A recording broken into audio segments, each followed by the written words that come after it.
Well, with no Joel Embiid this week for the 76ers against the Charlotte Hornets and the Cleveland Cavaliers, reevaluated in a week. What does that mean? Is there a little bit of optimism? What does it mean, Devon? Yeah, what does that mean? Is there if I knew what it meant, optimism out there, maybe? I'd be slipping people some Bet365 wagers and some other things. That would be pretty darn good to help the people out with that. And with it, with the hope, question mark. We talk about it here on this Tuesday edition of the PHLY Sixers podcast, presented by our good friends, as always, the great people from Bet365. Download the Bet365 app, and when you do, you know what you do. You make some money because you follow our picks overall. But you download the Bet365 app, use code PHLY365 when you sign up. Don't emphasize the hour too hard over there, It's never ordinary at Bet365. I don't want to hear anything since I've been rolling, except for last night. And I faded you last night. Kyle Newbeck, you're allowed once a week. Kyle Newbeck, Devon Gibbons, Bree is here. All of you in the chat, welcome to the show as always. And yes, the 76ers picked up the win last night.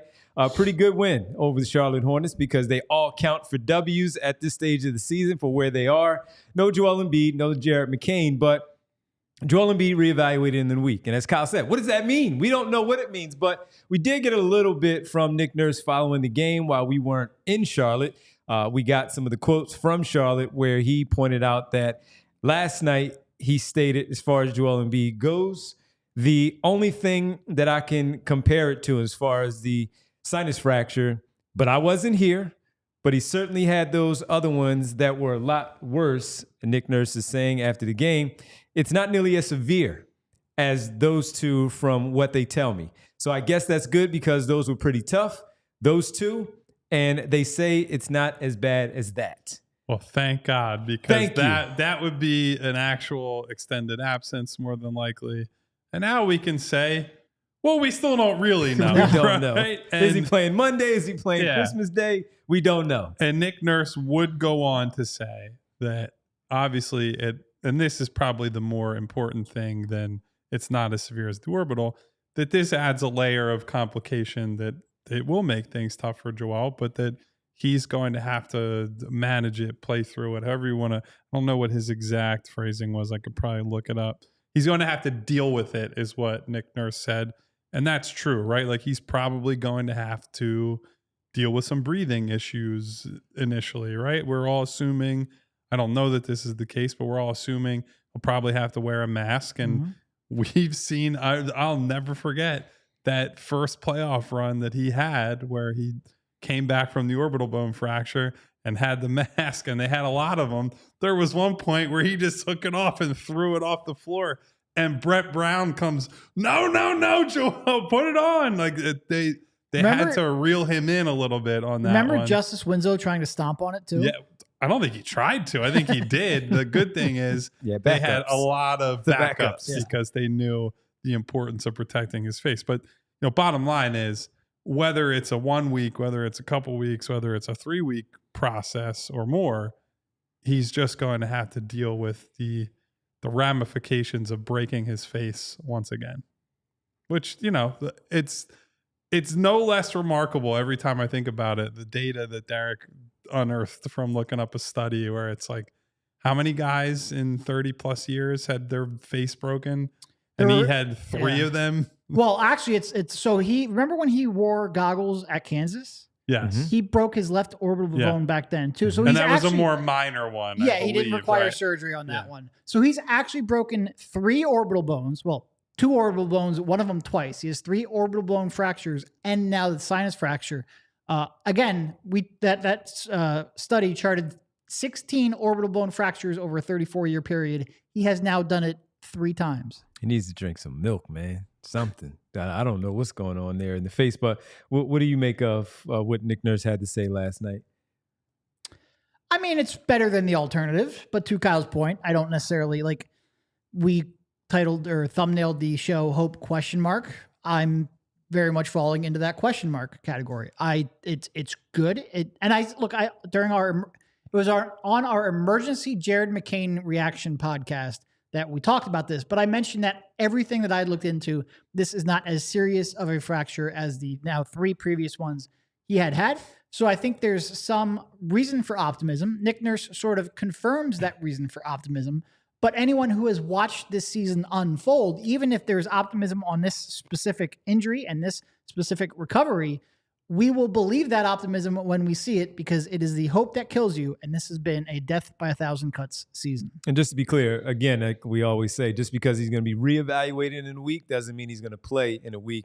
And the week is Monday. So the San Antonio Spurs will be here for the final game before they hit the road, starting with the Christmas Day game in Boston.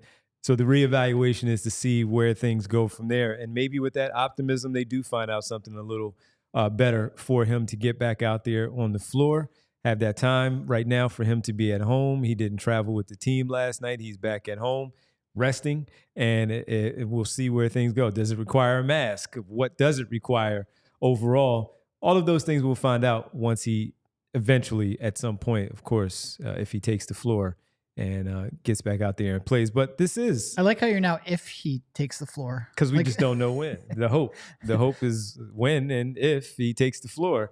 And this is decent enough news, of course, especially you hear something like this coming off of a win. You see how those two performed in Maxey and George last night, where now you want to see that once again, like we've been wanting to see when this whole thing was put together in the summer, that you want to see those two with Joel Embiid at their best. He's going to still need some time, I'm sure, to catch up and get comfortable with however he's playing, dealing with that injury in his face. But to see those guys out there on the floor playing in that way with him back out there on the floor, that's what we're all waiting and wanting to see. Is similar to when you're always saying with the playoffs, you just want to see a fully healthy Joel Embiid in the playoffs. Well, it's going to take some time for him to get there.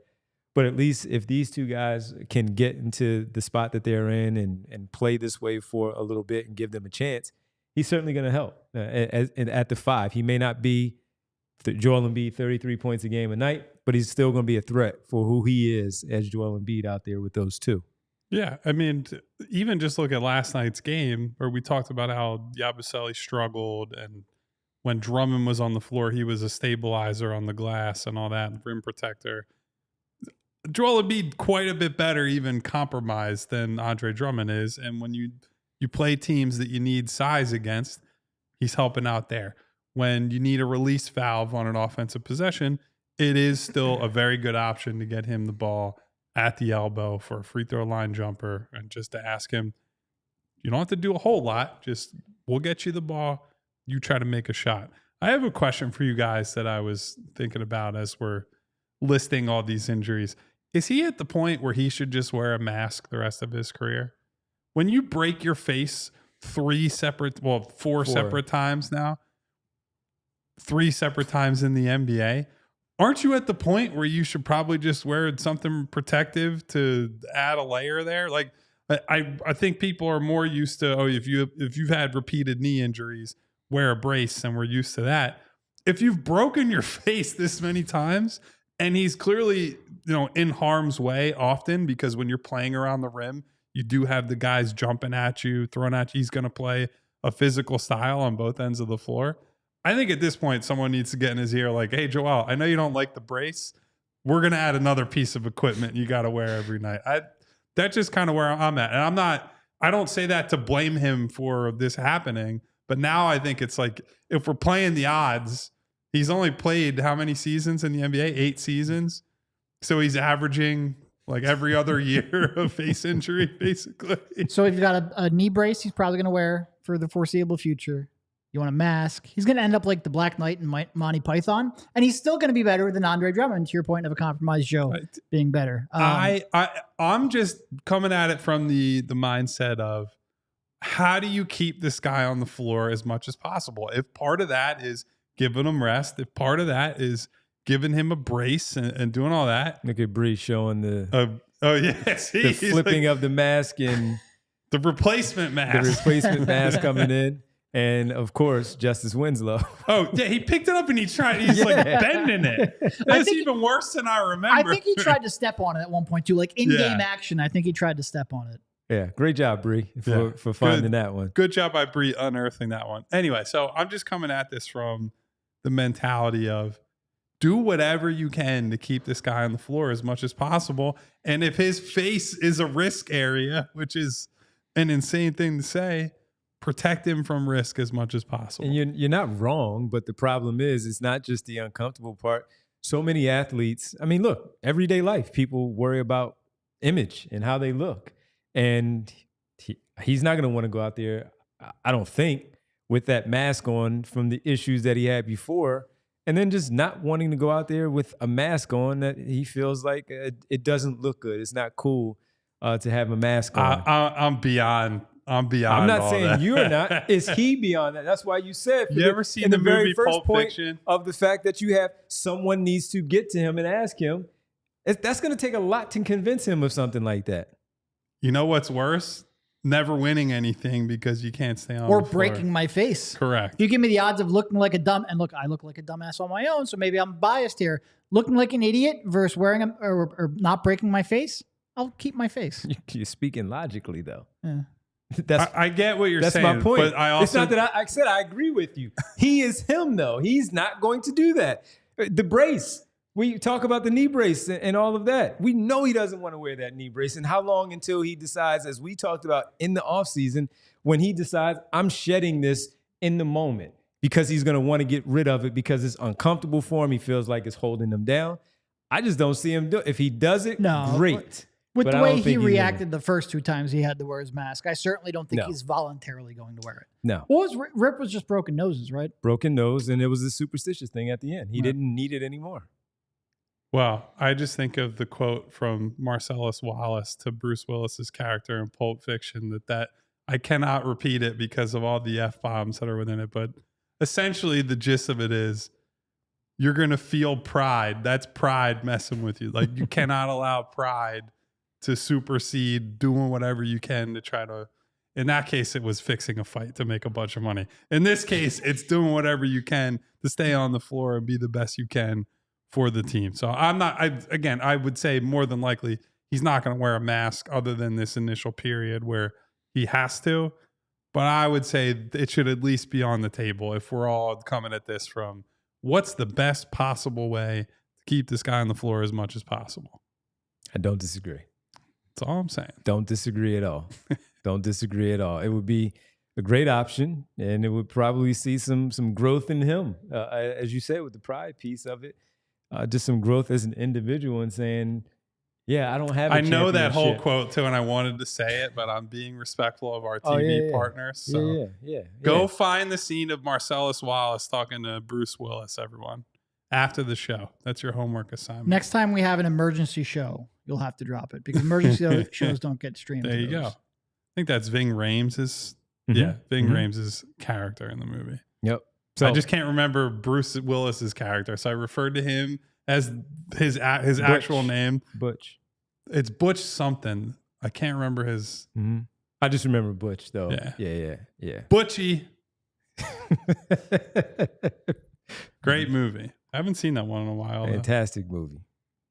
Do you have a favorite Tarantino movie? Or do you feel any certain way about Tarantino in growing general? up, it was From Dusk Till Dawn because it was always on at 1 o'clock in the morning. Now, he didn't direct that, but he was actually he was a part of it. He was an Rodriguez. actor in it. Yes, he was an actor in it. After that, I would probably say Pulp Fiction.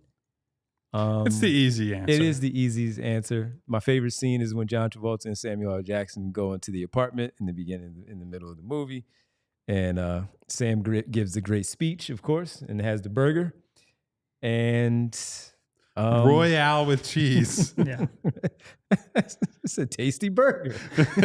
So I would say that's probably my favorite of all of the Tarantino Jay of the Jungle flicks. says Butch Coolidge was his name in the movie. I don't know if that's actually the case or not, but Jay's a good guy. I trust choose him. to believe that Jay is telling the truth and did his proper research on that one. Yeah, I remember the Butch part. The Coolidge, I forgot. If we're including non-directorial efforts from Tarantino, True Romance, which he wrote the screenplay for, that's one of my favorites. I've been trying to get Kendall to dress up in a Halloween costume as Alabama Worley for years, and she just won't do it. I mean, no, the profession that her character plays in the movie, not something that my wife wants to costume as. So I understand from that perspective. Good one, though. That's definitely a good one, though. John P. said, check out the big brain on Brad. All right. On that note, let's take a quick break. We come back. We got to talk a little bit more about Embiid. Some All-Star adjustments for February for the All-Star Game. This kicks in, right? The new format kicks in the 2025 All-Star Game. We'll talk about that. And Stephen A. Smith has some things to say about Joel Embiid as well. We'll get into that and a fun little thing that Bree and I came up with. And as you know, when we do these things, we don't include the guys. We spring it on them. Have a little fun here at the end of the show. So if it's great, round of applause for Bree. If it sucks, Derek and I were not involved. Right. And it's all Devon's fault. And blame me. And we'll do all that when we get back right here on the PHLY Sixers show right here. Podcast presented by Bet365 and Bet365, our presenting sponsor. As always, got a big game tonight. The one NBA game tonight that's important for the league. The NBA Cup Championship in Las Vegas. The Oklahoma City Thunder taking on the Milwaukee Bucks. And if you want to place a wager, that's the place for you to go. Bet365, they have you covered. Maybe you're looking at something as simple as the All-Star MVP candidate point guard for Oklahoma City Thunder dropping 30 points to lead his team to victory. Or you go to the opposite side, the athletic Greek freak, and a triple-double to lead his team to victory in the NBA Cup Championship. Well, again, if you go and check out, like I do here on my phone, check out the Bet365 app. You'll see that there are some very, very easy ways to navigate the app to get to the NBA section of the app and place your wagers there at Bet365. Bet365 has over 90 million users worldwide, live streaming 780,000 events each year, early payout offers for the NFL, NHL, MLB, and the NBA. So if you hit early on whatever wagers, whatever tickets you put together, you get the payout immediately at Bet365. Right now, new customers can get $150 in bonus bets when you bet just $5 using the code PHLY365 to sign up. Deposit $10. Place a bet for $5 to get $150 in bonus bets. And those bonus bets can be used on the spread, totals, player props, futures, and more. And that is right there available for you tonight for the NBA Cup game. So once again, download the Bet365 app. Use code PHLY365 when you sign up to get $150 in bonus bets when you place a wager of just $5. Whatever the moment, it's never ordinary. At Bet365, must be 21 plus and physically located in Pennsylvania. If you or someone you know has a gambling problem and wants help, call or text 1-800-GAMBLER. Also have to tell you about a good friend of our show here, Rothman Orthopedics. And I made a call. Not for Joel Embiid. I trust their medical staff. He's good. The Detroit Lions need some help. And with Detroit, I had to call because they're running out of their medical staff. They need some extra help. And Rothman Orthopedics, with all the injuries that the Detroit Lions players have amassed over the course of the last month, they have gone all over the place, from hip, knee, spine, shoulder, elbow, foot and ankle, hand, wrist. They need help, and Rothman has you covered overall. Rothman proudly serves dozens of communities across Pennsylvania and New Jersey, and with 30-plus convenient offices, urgent cares, and walk-in centers. You say, Devon, why Detroit, Philadelphia, and Pennsylvania? Well, Pennsylvania and New Jersey. Well, plenty of athletes come to Philadelphia, have their surgeries done. In Pennsylvania, get their surgeries done. Rothman is the place for them. For more than 50 years, Rothman has participated in thousands of groundbreaking research and clinical trials with the goal of advancing knowledge, developing treatments, and improving outcomes for the benefit of their patients. Rothman Orthopedics, they specialize in orthopedics and you and me. Visit rothmanortho.com/PHLY to learn more and make an appointment today. Welcome back to the PHLY Sixers podcast here, presented by Bet365. And Quentin Tarantino, apparently. And Quentin after that Tarantino. first segment. Was there a lot of chat going on in there for the Quentin Tarantino? Yeah, a little bit. During the break? Here's a piece of Quentin Tarantino trivia. I was trying to combine those words. Okay.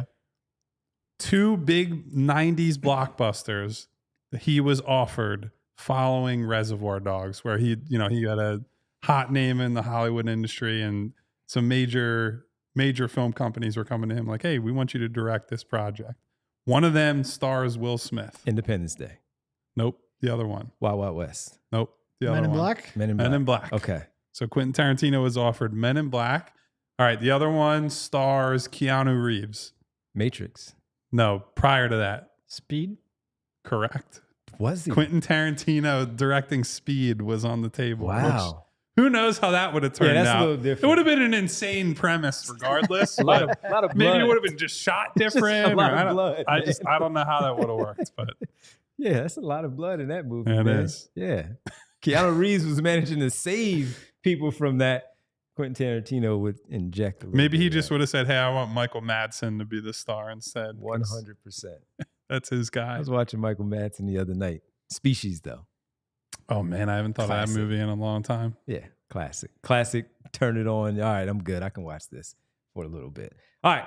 Stephen A. Smith has some fun things to say about Joel Embiid on the show, man. It's an interesting use of the word "fun." Yeah, for him, because I think we I disagree. wonder if he has fun doing it. Anyway, I think he does. wonder how committed to the bit he is. Yeah. He probably has. I would fun. have fun making that much money. I'll tell you that. All right. So he had some things to say, and I know you. I think the thing that caught all the headlines was he said, quote, "You're a tad bit away from being compared to Ben Simmons." To Joel Embiid. He's directing these comments at Joel Embiid. And it's a little odd I considering. gotta say, I'm not really seeing the comparisons No. on that one. No. I think we would all sit here and say we have issues or complaints or criticism for Joel in certain areas, but I don't see anything about what's happened this year that's like, oh, that's a guy who's quit on the team, or that's someone that is afraid to play, or like so I don't know where we're bringing in the Ben Simmons comparison, right? Because that was the issue with Ben, right? Ben at the end was it's the iconic play, or I don't know if you want to use the word iconic. It's iconic in a bad way. Infamous is a better way. Good job. Good vocab word over there from Derek. And movie buff. Movie buff. It's not often I win those movie trivias, And but I'll he can take it when set I up get the them. internet. What can't he do around here? But the play that everyone remembers with Ben is Trae Young under the basket in the playoff game. And whatever you say about Joel, I don't think the issue's been that he's scared. In fact, I think he's probably not scared enough by the playoffs, where he's just like making the same silly passes and treating playoff games with the same level of seriousness that maybe mid-January game against the Washington Wizards would get, when you got to ratchet it up. You got to be dialed in. You have to have the play-to-play focus that he hasn't had. So I'm not really seeing the comp here. All due respect to the takesman of all time, Stephen A. Smith. Yeah, I don't really get it. And that is a take, man. That is a hell of a take. That is a take. Ben Simmons' body is betraying him to some degree, right? And you could certainly say the same case for Joel, where like the injuries, the accumulation of injuries make them unreliable and less effective. But that is not what Ben Simmons is known for. And that is not why you make a comparison to Ben Simmons. If you bring up a comparison to Ben Simmons, you're clearly trying to go towards that mental aspect of letting your team down, being scared of the moment, things of that sort. Otherwise, there are hundreds of previous examples you could use for body breaking down. You go to Ben Simmons for a very specific reason. It's a ridiculous comparison. Of course, it's a ridiculous comparison. I would posit that Stephen A. Smith wanted it to be a ridiculous comparison because then people like us talk about it and he gets attention. It is awful. Ben Simmons has not taken a 3-point shot since the 2022-23 season. No surprise. But he's made 3 free throws since October 25th. That's so wild. But like he is so perplexing to me on so many levels, especially when I don't want to do the whole Ben Simmons thing today, but especially when those workout videos exist in the summer where ostensibly they're in the gym working on the shots that he's never taken. I mean, if Andre Drummond can come back and just take threes, it hasn't made any, but he's certainly situationally getting them up. I don't understand I can't. I'll never get it. I'll never understand it. No, never get it. Yeah, this by Stephen A. Smith, it just doesn't make sense because Look at the track record of the two players where we're talking about an 8-time All-Star, a 3-time top 2 finalist for an MVP, where he had some bad injuries in his career as well. And it didn't stop him. Well, you can talk about his weight, which we do. We can talk about certain things of maybe playing through some of these injuries from time to time if you feel like he's not doing a good enough job, or on the floor play. But the key is he's on the floor for a decent amount. Now, he misses the games during the season, but when he's out there, he's out there. And you don't see him coasting, or when people say Ben Simmons is giving up or not doing enough for his team. Sometimes we're saying Joel Embiid is doing too much. One of the things that we talked about the other day, dial it back, is to take it down a little bit. Not dribbling through traffic, pass it to your teammates, trust them to do these things so you can win these basketball games and, of course, pick it up in the postseason. Ben Simmons is not in the postseason. He's not lifting his team with his play because he's only doing the bare minimum, where Joel Embiid is doing a hell of a lot more. And again, the track record speaks for itself. They were dealing with injuries at the same time because they were the two franchise players, the pillars for this organization. One of them is still here. The other one is not. And even when they tried to convince him to come back, he was like, nah, you guys could have knocked on my door all summer, and that was his excuse to get me out of here. Fine. Okay, cool. Joel Embiid is still here. So for Stephen A. Smith to have a pulse of, and always talks about how much he knows the Philadelphia area from covering the 76ers for as many years as he did, and feel like he still has a pulse on the city, this is insane for him to say something like that when Ben Simmons is hoping to get a decent NBA contract offer in the offseason as a free agent once his contract comes to an end. That's not Joel Embiid's problem. Joel Embiid also played in the Olympics, where Ben Simmons can't even get on the floor for his country at all and keeps saying, yeah, I would like to play for them, and then doesn't play. How many double-digit scoring games do you think Ben Simmons has total in Brooklyn? I can tell you with certainty. We're probably talking about what? Maybe 45 games played? No. 45? Last 2 years, 45 games played. It goes back obviously longer than that. You said I'm saying his whole Brooklyn tenure. So this is double digits? 2.25 seasons we're talking about. 7? I would give him 12. It's actually better than you guys thought, 20. Okay. But let's see. 1, 2, 3, 4, 5, 6, 7, 8, 9 of those are 10 points exactly. Yeah. So now he's got 2 20-plus point games, a 20-point game and a 22-point game. Those both happened in 2022. Here's worse. How many free throws do you think he's made in his Brooklyn career? 12. 15. No, I mean, you're both a little. 37, though. 37. 6 this year, 6 last year. He only played 20 games and 15 games, respectively. And then 25 the year before in 42 games. That is wild. This is a guy who used to, make 4 free throws per game, 3 to 4 free throws per game, to now have 6 made in 20 games is wild. Joel Embiid makes that in 2 minutes in a game, and he's being compared to that guy, with all due respect? Come on, man. Come on. I would say the only way the analogy would hold up would be if you're trying to make it, all right, we applied this criticism to Ben and he completely backed down from it. But I think what we've seen so far, the criticism about Joel that we offered in the summer or have offered in the past is like, hey, he needs to take the conditioning seriously and do all that. He has done that, right? Like we see him all the time. And Derek and I have covered him day in, day out as beat writers. Devon has covered him as a radio multi-platform guy. I don't know how you want to describe yourself, Devon, for a long time. The GOAT. We've seen him up close for a long, long time. He is slim right now. He has taken the whatever he can control part very seriously.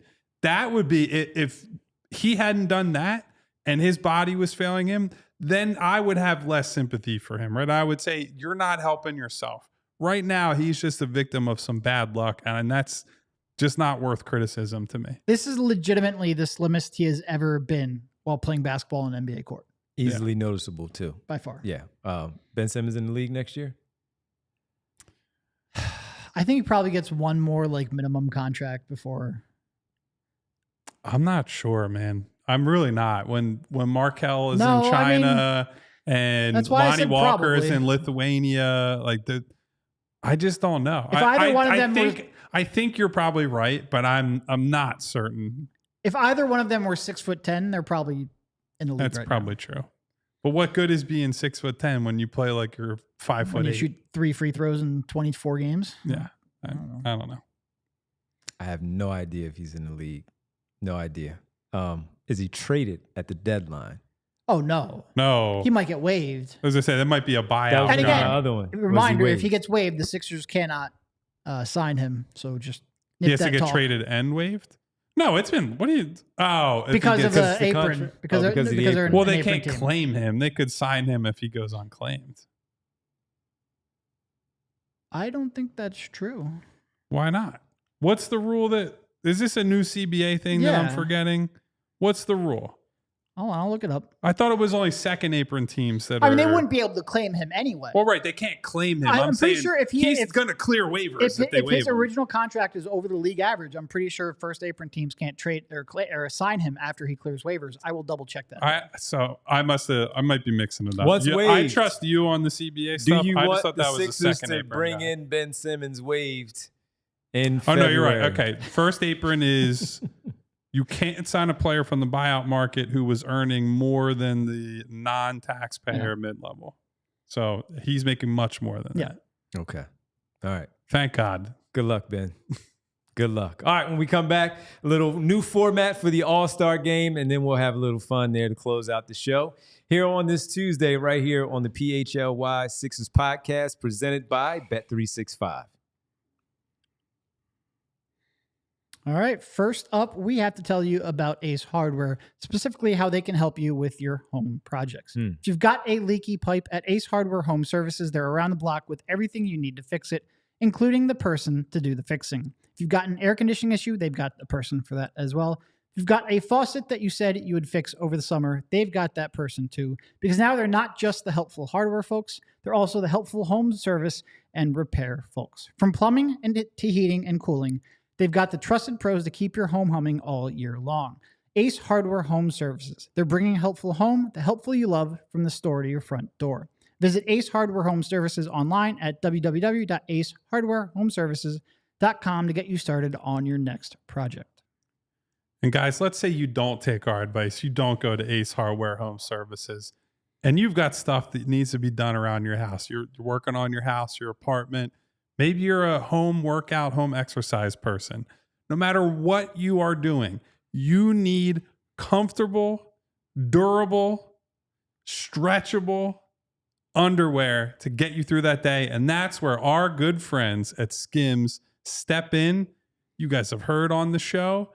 They sent us some nice samples to all the fellas so that we could get whatever our hearts desired, whatever works for us.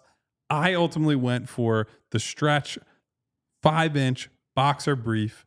And I got to tell you, the best part about it, I don't notice them at all throughout the day. I see some comments in the chat today. Man, Kyle's legs spread further and further every day on the show that I'm just as they say, a man spreader in our lounge chairs over here. And that's in part because I'm so comfortable wearing my Skims underwear on the show. I don't think about it. I act like I'm on my couch sitting at home with my dog Louie hanging out. And I feel that way if I'm in the car. I feel that way if I'm at the gym. I'm going on a run. They can go with me anywhere. And I don't have to think about them. And I mean that as a compliment. So I want you guys, hey, look, it's almost Christmas. You're going to have some Christmas gift money, some gift cards from various retailers. Mm-hmm. You should be using some of that money. Go to skims.com, shop Skims Men's, and let them know we sent you. After you place your order, select podcast in the survey, select our show in the drop-down menu that follows. By the way, if you don't want them for yourself, maybe you know someone in your life, could be husband, brother, significant other, whatever it might be, that they need new underwear. Go to Skims. They just launched their biggest holiday shop ever. Also available at skims.com. Get in there. You can't afford not to have Skims in your life. Get in there. Absolutely. Me when I put on my Skims. Get in there. Get the draws, man. Just go get them. Welcome back to the PHLY Sixers podcast presented by Bet365. They're comfortable, though. They are really comfortable. They're very, very comfortable. All right. The new All-Star format is announced. They teased this a few weeks ago about what it may look like. No longer is it the two teams, both teams with 12 players on each side. They've tried the American. They've tried the American team against the international team. The Elam ending. They've tried so much, and the game is no longer interesting. It's not. It's not interesting. So, Kyle, they have the new format. Could you share with the folks of the new format of how this is going to go? Oh, boy. Okay. So here is this year's format. This is official as of today. I know there was previous reporting on it, but we got the final details. So there's still 24 All-Stars that are selected. Now they're split into 3 8-player teams, and there will be a 4th team that will be the Rising Stars champion. So it'll be a group of young guys that we'll see what that ends up looking like. These teams will be managed by inside the NBA. So Charles Barkley, Shaq, Kenny, and Candace Parker will be the 4 general managers of these teams. The Chuck, Shaq, and Kenny will draft from the 24 All-Stars. They gave Candace the Rising Stars, which does not seem fair. I don't know if she's drew the short straw or she just lack of seniority, whatever it is. So she's got the Rising Stars. There'll be 2 semifinal games. The winners move on for a championship. The winner of each game will be the first team to reach or surpass 40 points. Those are the rules as we know it right now. What do you think? Trash. Throw it in the garbage. I would take All-Star out back like Old Yeller and blow its brains out. Just get rid of it Quentin entirely. Tarantino style, man. Oh, yeah. Just let it happen. Actually, I don't want to spoil Reservoir Dogs, but I would do what Michael Madsen did to somebody in Reservoir Dogs. Oh, since man. we're on a Tarantino This kick is bad, today. man. This is bad. They're trying to figure something out. If it's first 1 to 40 and you're only playing 2 games to win a championship, that's like a half a play of basketball because those games are like they're averaging 150, 200 points. Well, they'll make sure to get some halftime act that Derek has never heard of to perform between the games. Look, I think All-Star Game is mostly trash. So, like, if you're going to try something, I'm not going to sit here and complain too much about it because you can only get so much worse. This sucks. A decision. It's not, I get they're trying to put some stakes in the middle of it, but nobody really cares. Like, here's the question: will they do who he play for the All-Stars? Well, no, that's Rising. Chuck's doing it on a Rising Stars. Who's that guy? Chuck, who does Dalton Connect play for? The Charlotte Hornets. That's exactly where he's gonna go. Oh man, this is bad. I don't like it. I don't like how it has turned. But I definitely do not like this. I don't like this direction. Here's the thing: I can't stand All-Star games in general. I think they're. I used to love them. I did. So I think there are some. I used to tape when I was All-Star a kid games. Yes. Where it's like, oh, that was a great All-Star game, and when it is really good, they're memorable. Like the one Iverson year, right, where the East had a huge DC. comeback in DC, and that's where the Mutombo trade seeds were planted that weekend. There was also the one. I think it was the first year they did the Elam ending. Was also good, and that was memorable for Joel getting the ball over and over again at the end of an All-Star game. It was like, man, these guys really believe in this dude, and he was not quite at that upper echelon that he's been at in the years since. But by and large, it's like, I don't know, man. It's hard for me to care about games with no defense, and they haven't played defense. Did they say anything about All-Star Saturday at all? Not that I saw. So you still get the dunk contest, 3-point contest, and the skills challenge. They've tried to put Steph Curry against Sabrina Ionescu as far as the 3-point shootout. They got to get Caitlin Clark. They're trying to get now. Klay Thompson and Caitlin Clark in there to get them to commit to it. They're trying everything. And it's really, you see what the NFL has done, where I used to watch that all the time, and now they don't even play it. They just announce it. That's where we're really different, because the NBA, I at least somewhat cared about the All-Star Game as a kid. I don't think I've watched a Pro Bowl in my entire life. Oh, I did. You could not pay me to watch I did. an NFL All-Star Game. And I didn't watch it the last 10 years, but before that, when I was a kid, I used to watch it. I used to enjoy it. Now, no, it's gone. They don't even do it anymore. They moved it from Hawaii. They took it to Miami. Then they took it to Las Vegas, trying to find any way to. It's gone. It doesn't even matter anymore. And this is getting close, man. When you can't hit anybody, it's like, how do you play football? Exactly. That's just like, what's the point? Exactly. So get off my lawn. All right, whippersnappers. Well, at least we know we'll be doing some kind of draft ourselves on this show. Unfortunately, there will be no Sixer involved. I think the gist of what they're trying to do, of just trying to make more than just the last 2 minutes of the game matter, I think makes sense. If that means breaking it up into 2 games, I kind of get it. I just don't think it's going to work because nobody cares about the All-Star Game. And they've raised the purse, didn't they? Didn't they raise the money that they make a little bit? I would assume so. That's the only way. Those rising stars, boy, they're going to, if they catch one of the teams that's got a couple of the older vets on it that is not going to dial it up, those rising stars might come for the check, because that's the key thing here. Players on the winning team get $125K. Second place team $50,000, and third and fourth get $25,000. So the kids get These screwed. players don't care about an extra $25,000. Those rising stars will, and that's it. Maybe they will. Maybe. They're trying to put on and show people that they belong. Yeah, I think they got a guaranteed 25, and the higher end of the winning team's only 100,000 more than that. I don't think that's enough to incentivize most of these people. Okay, all right. And maybe it might be that the young kids come out and just try harder, but that means 3 teams don't care still. All right, we'll find out. If you're making $4 million a year in the NBA, that is the equivalent of someone. That is an insane. That's the equivalent of someone making $50K a year winning $312. That's it. Yeah. It's it.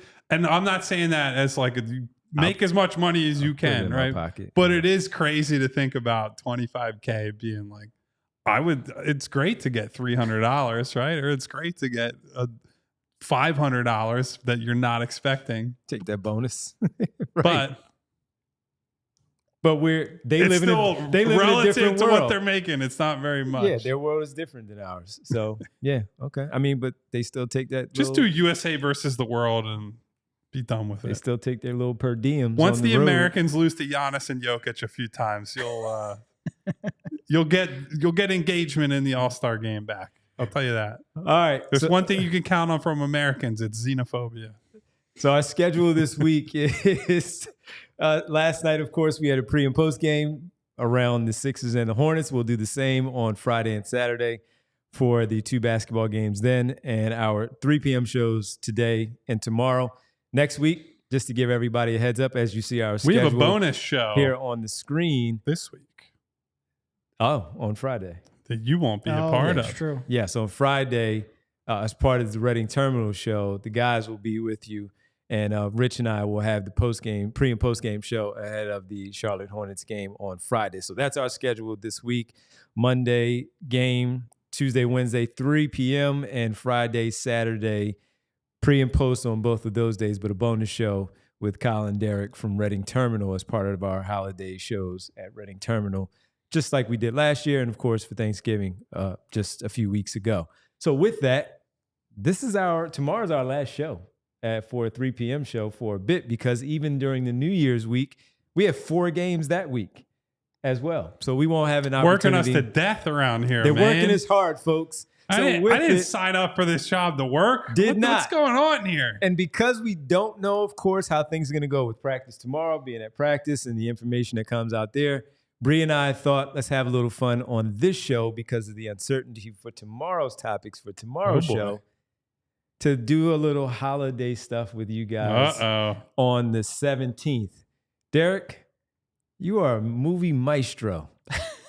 So, Bree, let's give these guys a little dose of Christmas movie or not. Oh no, you're gonna have me yelling about Die Hard today. I can already see That'll it coming. be a quick one. Oh So my Bree God. has a number of movies that she's gonna throw up on the screen, the poster of the movie, Christmas movie or not, as we have the discussion with Kyle, Derek, and Bree. I'm and really myself. trying to be good to and all Roku of and our you. other partners. We're gonna have a conversation to close out the show. See, I'm just going to pick whatever I think is going to wind Kyle up. Wait, Because by the I way, generally don't care. INS asked, "Where's the PHLY Xmas party?"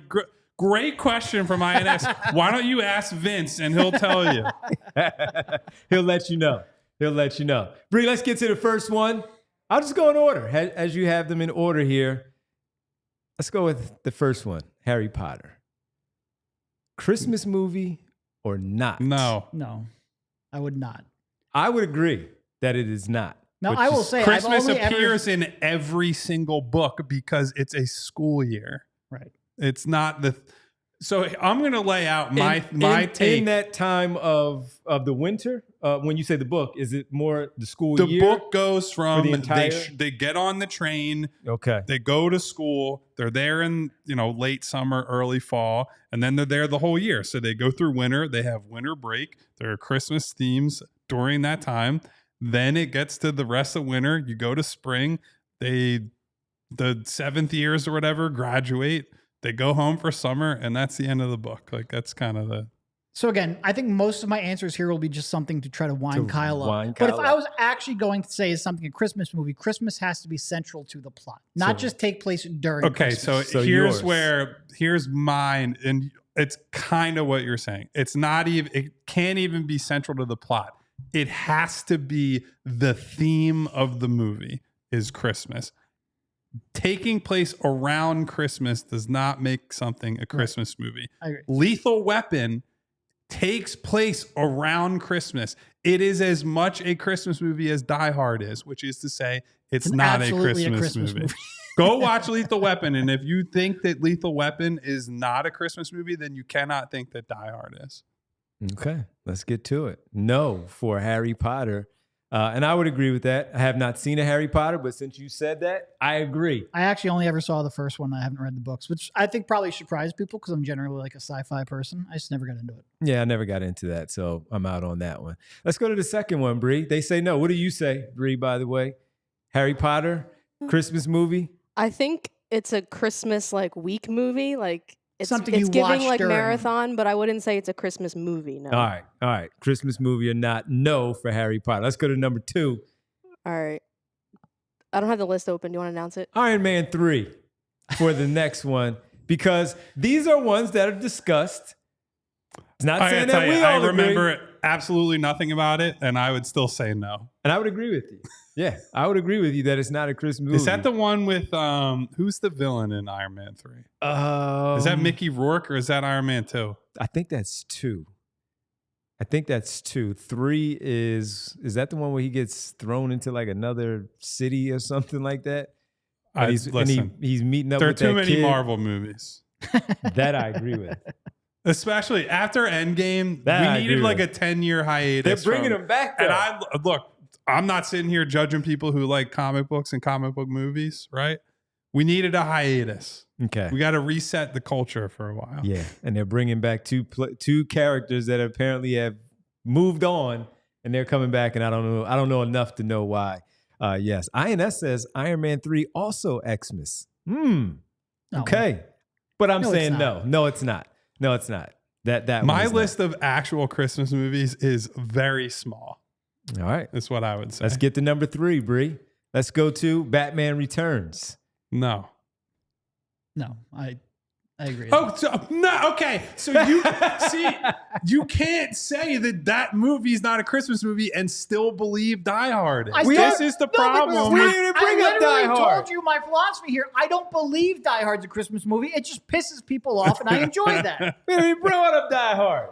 Nobody gets up in arms about Iron Man 3, so all right, I'll acknowledge it's not a Christmas movie. All right, cool. I saw Batman Returns once. Don't care, but no, it's not. It's not a Christmas movie. It is not. All right. No, It's a definitely- Batman movie. It's a That Batman happens movie. during Christmas. Yeah, you're absolutely right. Number 4, Catch Me If You Can. Hell no. Tom Hanks. Leo DiCaprio. Great movie, not a Christmas movie. Christmas movie. And No these way. are, again, movies that are discussed around Christmas for whatever reason, because there's some theme, as Bree has on the screen, has done a great job.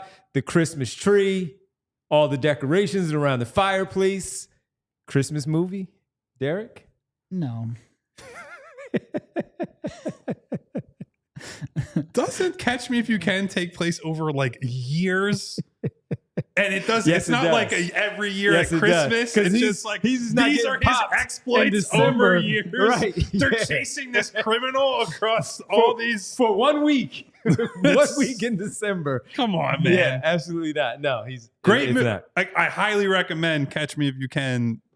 Great movie. Steven Spielberg and Leo and Tom Hanks. Like, very good. Christopher Walken also in it, who I forgot, but. Yeah, he is. Yeah. And Right. Martin Sheen. Yeah. How old was that? I think that's like 2002 Oh, two? Okay. ish. So like All for that, then that is a huge all-star cast. All right, let's get that's a pretty good one. Let's get to another one. This is a pretty good one. Home Alone. Yes. Why? Because I think Christmas and the family traveling was very central to that plot. Yes. It's part of the theme of the movie. Yeah. And notably, every sequel is also Yes. set around Christmas. So that's the problem with Die Hard. I believe Die Hard Die 2 Hard. is set on Christmas Eve. Die Hard with a Vengeance is not. Ergo, it is not a Christmas series. Ergo, it is not a Christmas And movie. also, just because they were celebrating Christmas in the plaza, it wasn't truly central to the plot. It was like an added bonus to it. I agree with you that Home Alone is a Christmas movie.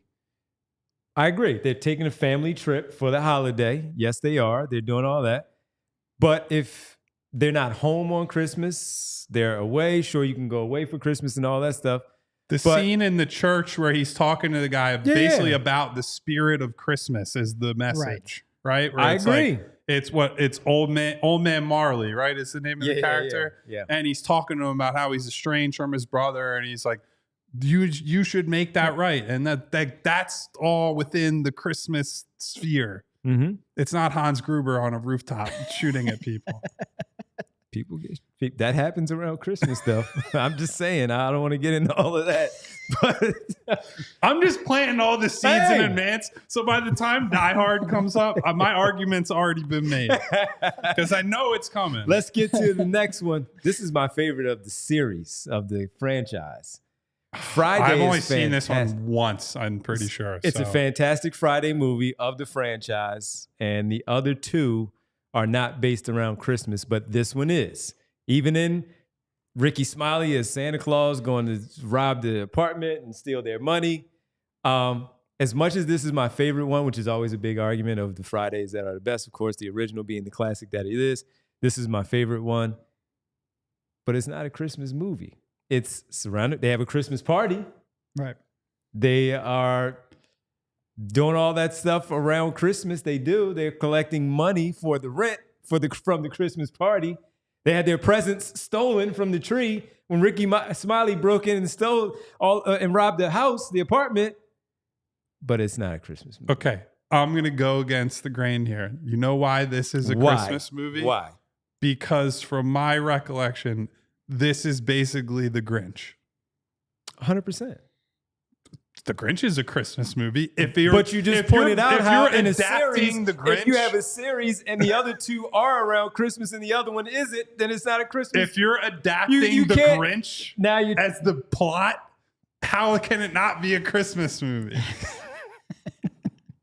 You can't say that though. After you See, just now pointed I'm out, winding you up. after you just Look pointed what out happened. that a series, You thought you were going to get me that a wound up, and here series- you go. Come on, as a series that the movies in order, one of them Okay, is a Christmas the movie. Wikipedia description is a robber dressed as Santa Claus breaks into their apartment and steals their presents and money. It's literally The Grinch. Now read the Die Hard description of about the Nakatomi Christmas party, holiday party. Is that what it is? All right, we're not getting into that because that's the whole Die Hard thing that we said we wouldn't. Love Friday After Next. If you haven't seen it and you like the Friday series, go check it out. It's fantastic. All right, next one. Night Before. I don't think I've ever seen it. Anthony Mackie, Joseph Gordon-Levitt, and Seth Rogen. By the way, if we're talking about Die Hard's wiki, it says Die Hard is a 1988 American action film. Mm-hmm. Well, That's it. Wikipedia's That's the never only wrong. genre. Doesn't say anything about the Christmas party? It does not. Okay. The description in the same spot. Die Hard follows New York City police detective John McClane, who is caught up in a terrorist takeover of a Los Angeles skyscraper while visiting his estranged wife. That is the plot description. Mm-hmm. We're not there yet. He just asked about it. It might not And even I've be never on seen the this list. movie. You don't know. It's a Christmas party. All right. Never seen it, You've so never I don't seen have this any one? opinion. Yeah, this one was pretty funny. This was pretty good. But I wouldn't say it's a Christmas movie. Bree, you say this one is a Christmas movie? I know you've seen it. I've seen it like a long time ago. Yeah, once. I wouldn't I'll say go it's a yeah, Christmas- just because it's Yeah, vibey, I but guess. good movie though. It's not a bad movie, and the cast is pretty good with those three in there, and the sweaters and all the cool stuff. All I remember is it's a tradition that they do every year to get together, the three friends. That's all I remember with those three. All right, next one, Gremlins. Yes, Mm. but kind of. So no. Honestly, yes, but kind of. Here's what I remember most about this movie. It's on a lot right now. High key kind of racist. Oh yeah, hell yeah. Like really Oh yeah. go back and watch it Yeah, now. big time. There's a lot of like, ooh, I this can't is believe bad. that was in the So movie. I haven't watched it since I was like 12 or 13. Go But back and I've watch heard it. a lot of people say that It's exact same a thing. lot doesn't of like hold up real well for that questionable. stuff. Yeah. Nah. Christmas movie though? This is definitely a I Christmas would say movie. yes. Bree I says say yes. yes. Yeah. I think Gremlins is. Now, it does run against it. Gremlins 2 is not anywhere close to Christmas. I believe that's the Summer? I was about to say Lost in New York. It's something they're in New York City and they like terrorize an office building or something. Right, yes. But I do think it's a Christmas movie. I do It's too. a different sort of Christmas movie because it's in many ways tearing down Christmas movies from what I remember. Or Pretty like much. spoofing them in Mhm. certain ways. Mhm.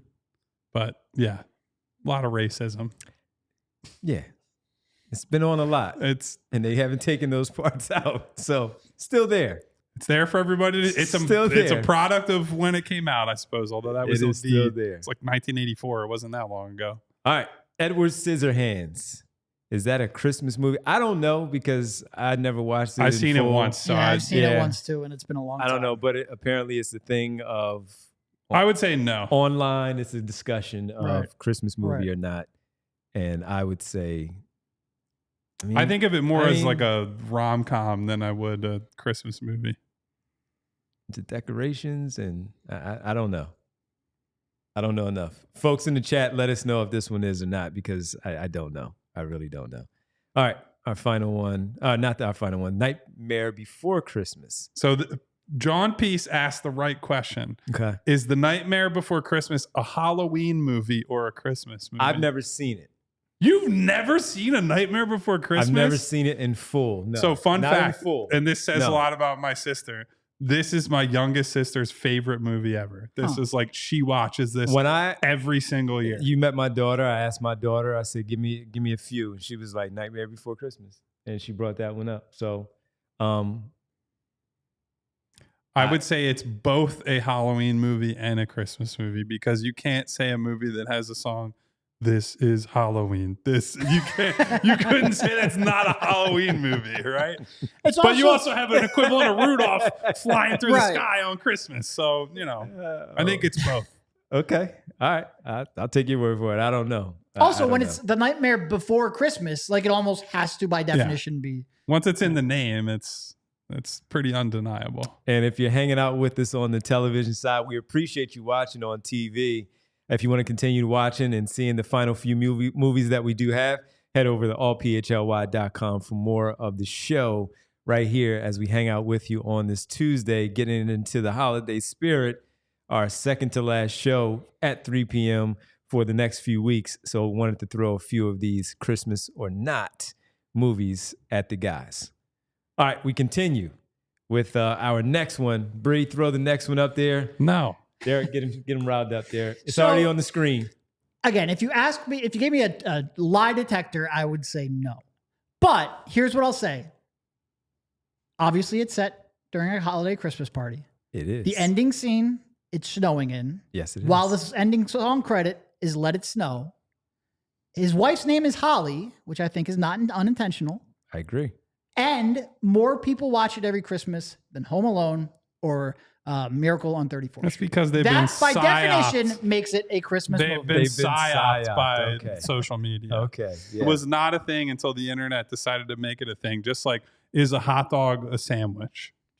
No, it's a hot dog. That's not the same. It's exactly It the is same. not. It's the same It's not the thing. same thing. Yes, it is. No, it isn't. Is a hot dog a sandwich? No, Die Hard's not a Christmas movie. it is. Same logic. It is.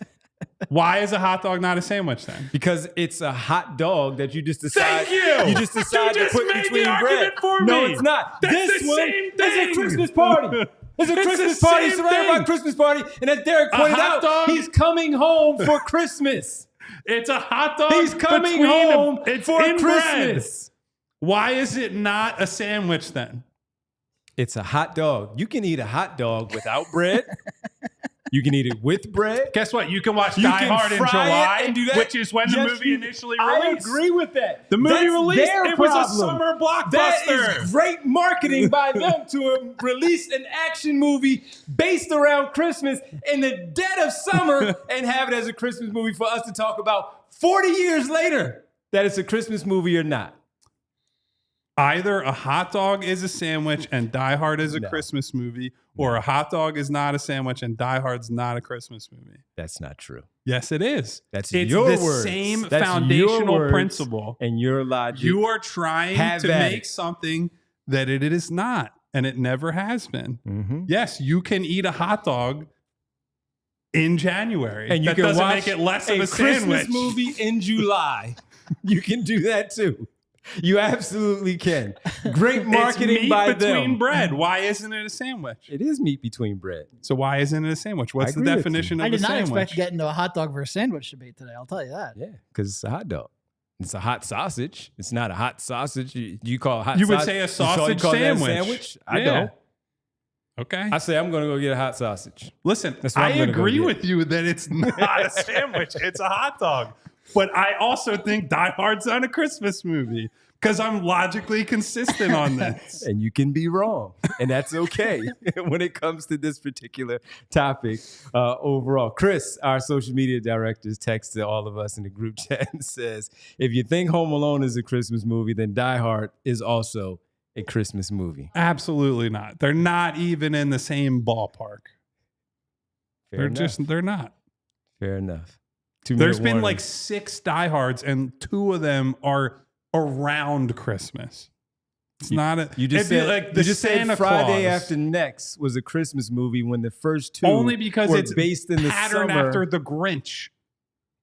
Does that changes the series? You pointed out the Yes. series. Yes. And then they followed up with another. They didn't do anything else. If the people making the series do a different thing in the middle, Mm-hmm.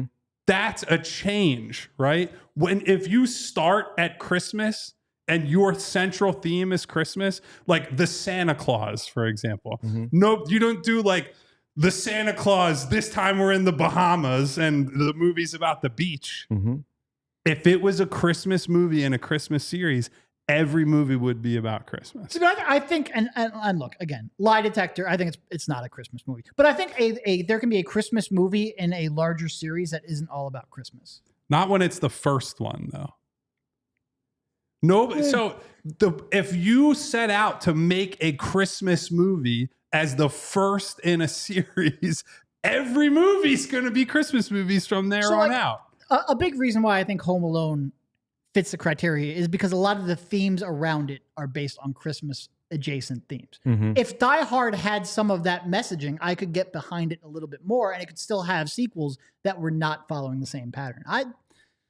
This is a fantastic argument till the end of time. Yeah, as long as you're okay being wrong over there. I agree. I feel sorry for you on this particular Well, you're topic. outnumbered, so I feel sorry for you. I'm not outnumbered. Not at all. There's a ton of people in the There are chat 3 that people agree on the with you. show, and 2 said it's Oh, not. we don't include these people in the chat? No, we're on the show. They're not. What are the poll results on for that one? Oh, Bingo. perfect. Bingo. A never-ending argument. Home Alone.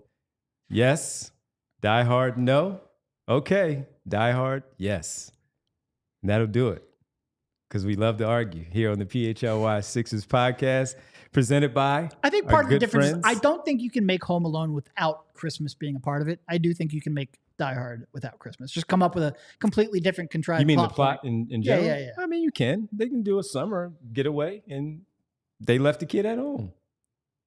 Yeah, but I think that changes the movie. It doesn't matter. All right. No, All right. none of this matters. I don't know why anyone's watching it. Download the Bet365 app and use code PHLY365 when you sign up. Whatever the moment, it's never ordinary at Bet365. Must be 21 plus and physically located in Pennsylvania. If you or someone you know has a gambling problem and wants help, call or text 1-800-GAMBLER.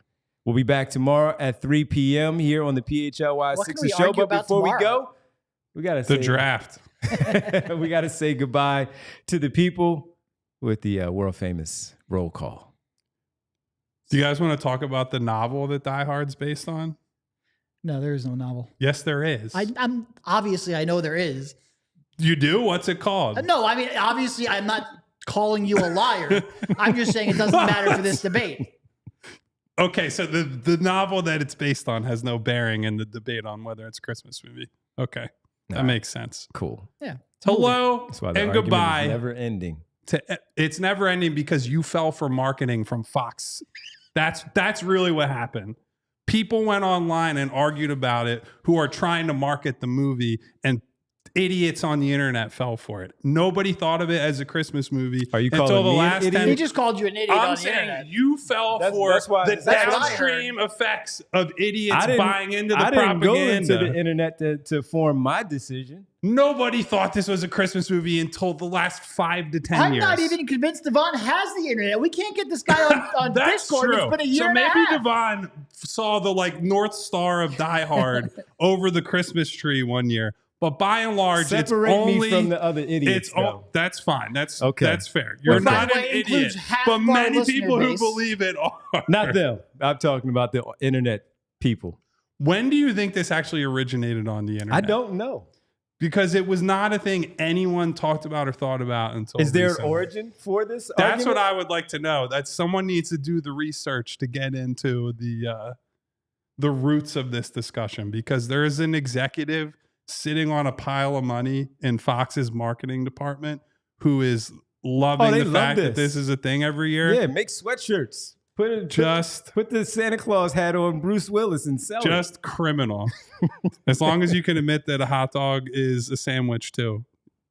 Yeah, I'm then not we're doing fine. that. Well then, Die Hard's not a Christmas movie. Okay, cool. You Goodbye, can be wrong. everybody. Hello, thank you to my girl Winona, to Hey, Val, Nona. What up, to Val? J-Cred 101, to John Peace, to X-Man, John to Peace. What up, X? INS, to Puppas, to Jay the Jungle, What up, Kyle Jay? Wright, Jaden, That's DJ, aka Mr. Sandman. Is that our friend That's our Jaden? guy, Jaden. What's up, Jaden? Back from school. Hope he's, I was going to say, is he back from school or is he, I guess it's mid-December, so this is around the time. Final that, updates on the poll results. Devon wins. Really? Well, 54% yes. The people have spoken.